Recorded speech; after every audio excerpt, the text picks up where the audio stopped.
You ask Tiger to solve. This deals with linear equations with one unknown. The final result is n equals 13.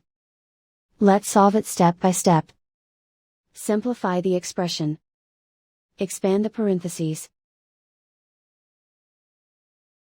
Simplify the arithmetic. Swap sides.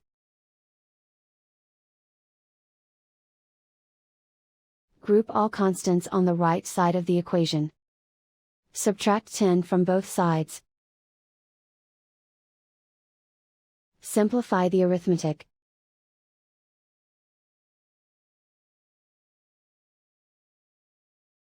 Isolate the n. Divide both sides by 5. Simplify the fraction. Find the greatest common factor of the numerator and denominator.